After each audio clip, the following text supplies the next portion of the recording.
You one day are walking home from work and you have an idea for a widget.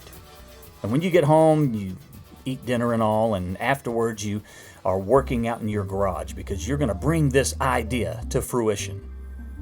And lo and behold, you create a widget. It's a wonderful thing, useful. You show it around to a few of your friends and they're going, man, that's cool. What the heck is it? No, I made it. I made this. You made that? Wow. Yeah, this is useful. And you're thinking, wow, you're all proud of yourself. And so you go ahead and go back to your garage and you make a bunch more. You know, after doing the research and finding out that this is pretty much a one-of-a-kind type of thing. You're creating a widget that has a use and a value, and people like it. So you decide to make a bunch of them and box it up and go down to the local market, carve out a little niche, and as people come by, you sell your widgets to them. And they're impressed. They're amazed. They love the widget. And at the end of the day, you've sold your whole box. You come home, hey, honey, I sold the whole box of widgets. Your wife is like, well, that's great, sweetie. Wonderful, wonderful. And you get the bright idea of making more. You want to go make more because tomorrow you're going to go do the same thing. You do. You make a box full, and the same thing happens. Well, pretty soon you think, well, I wonder if I could sell 2 boxes. Sure enough, you do. Long story short, it's to the point where you are selling all you can make. And you're thinking, man, this is great. I can quit my job. I'm making more money now selling my widgets than I do at work. And if I quit my job and started doing this full time, man, I could really make some progress. So you do, and your business grows. Matter of fact, you need some help. So you put an ad in the paper and you hire someone. And they come along and say, well, sure, mister, I'd love to help you. I'm looking for a job. And you let him know, well, I make widgets. And when I'm done with them, I run them down this conveyor belt, and I need someone to stand at the end of that conveyor belt and take the widgets and put them in a box. And then at the end of the week, I'm going to take all these boxes and load them up and, take them to the market and sell them. And he says, sure enough, I can do that. $10 sounds great for me. What have you done? You've made a deal with this individual. See, you make widgets. You produce a product. This guy produces a service. He's going to sell you his service. And he's going to sell it to you for $10 an hour, and he's good with it. Okay? Now, we're going to continue on, but we're going to come back to that part in just a minute. So you go on from there, and your business grows, and you become a tired individual because all you're doing is making widgets, and your helper guy he's tired too, so you decide, man, I need some more help. I need to sit down and really start thinking about the structure of this business because, man, this thing's growing. And let's play the pretend game. Let's pretend that somebody out there showed the right person this widget, and that person gave you a call and said, sir, I'm interested in your widgets.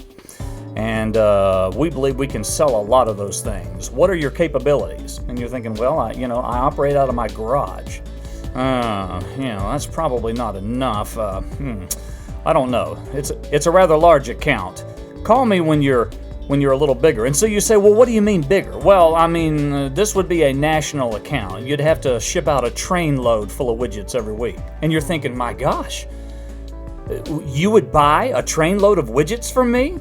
Well, yes, sir, we would. We find these to be a very useful item, and we would love to sell them in our facilities. And so after the phone call, you're just left there, aghast. You're scratching your head and thinking, good grief! So what do? You go to the bank, you get a loan, and you build you a facility, all the while running another ad in the paper, bringing on a few other people, making the same deal with them about their services.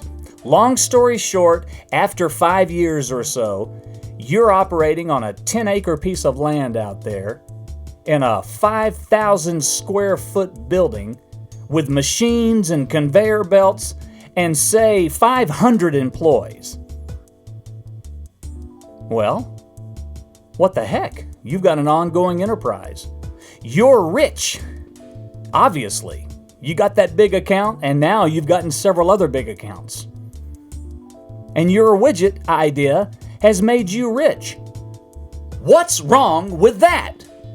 And I ask that question because apparently there's something wrong with that. It seems all over the news that we have people that just loathe corporations. I can promise you by the time your business grows to this size, you're going to have incorporated. You're no longer going to be a sole proprietor because you're protected under a corporate umbrella. So, you've got people that just, it's just a nasty corporation and they're just filthy rich and all we do is get up and go to those poor people. They just work. He just, almost as if the owner makes slaves out of them. Get in here and go to work. And that's not the case. It's not the case at all. He made deals with each one of these individuals. He needed the help. He got these big accounts. And his facility provides a lot of jobs. I want to know what's wrong with that. There seems to be a lot wrong with that. If you pay attention in the news and in a lot of the teachings within our society, many, and I do mean many people, do not like what we're describing here. They don't like it that old Joe Schmo out there became rich. Look at him. He's rich. We don't like it. Well, why not? Oh, you know what makes it even worse? Well, he's at about the 10-year mark now, and he's going to celebrate. You know how he's going to celebrate? He's going to go down there and buy him a new yacht. Oh, that just drives people nuts! Now, we're talking about a guy who built this business from his garage. He came home from work, he was tired, he coached baseball, he did all the things, and then late at night, he built his widgets. And was hit with a little luck, and some good timing, and a lot of hard work and effort on his part, and his business took off. I want someone to come on here and tell me what is so wrong about that. Because, I'm sorry, I don't see anything wrong with it. I see that it's helping all of those people who work there. I see that it's helping him. It's helping him to get a yacht. Old boy probably wanted a yacht for a long time, and now he can go get one. It's fun. He can go out on the Gulf and do some deep sea fishing.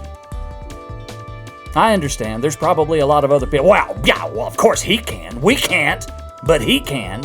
We all want to go out there. Well, I understand. Not everybody can.